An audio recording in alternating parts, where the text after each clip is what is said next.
Hi. Hi, Hi Brad. there. How are you? Very well. How are you? Nice to meet you. Fine.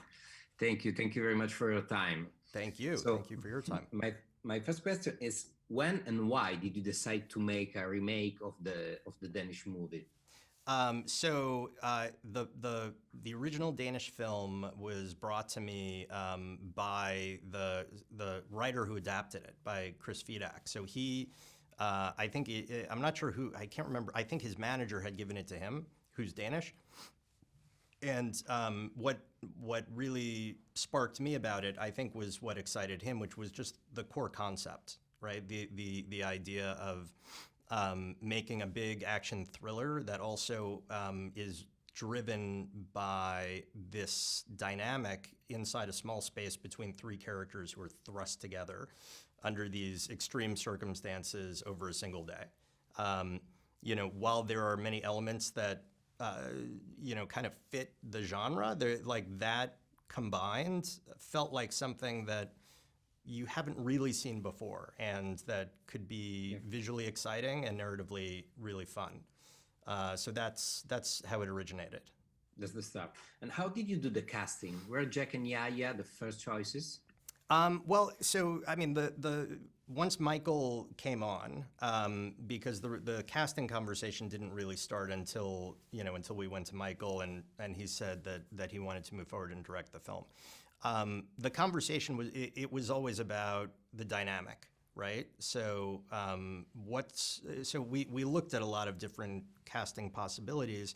Jake and I had known each other for a long time. We did Zodiac together, and I had mentioned it to him, and Michael really loved the idea, as well as Universal, of working with him and having him as Danny. So once he was on board, then it really became okay. Dynamic standpoint, right? Like between these characters, because so much of it is about how they're going to interact with each other, both the two of them as brothers, effectively, and Cam, as obviously has no connection to either of them and is just a day on the job and ends up in this crazy situation.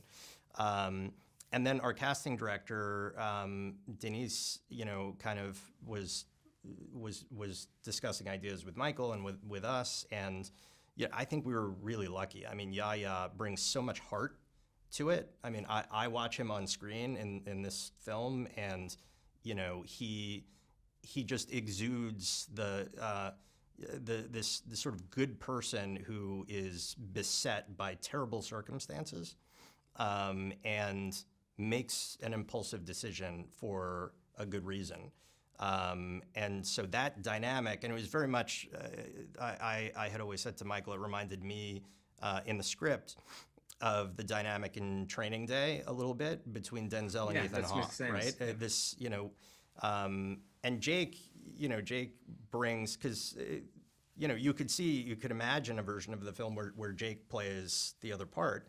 But it was something, and I talked to Jake about it, it was something he hadn't really done before, where he plays more of a villain, but has this charisma, right? This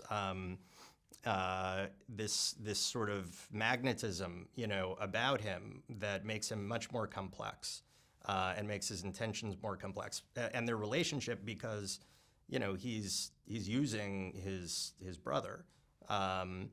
And how that works, and what sort of lies beneath the surface there. And Asa is, I mean, again, we were lucky to get her. She's just rising and rising in her career, and I think what she brought to Cam is extraordinary. That mix of vulnerability and and sort of having these walls up where she doesn't, she really never wants to get close to anyone, including the patients that she helps, because she doesn't want to get emotionally involved. So that journey, Yeah. I think, really also brought something interesting to it that we haven't seen before. Yeah, absolutely. Thank you very much for your time Thank and you. congratulations. It's a Thank really you so powerful much. movie. So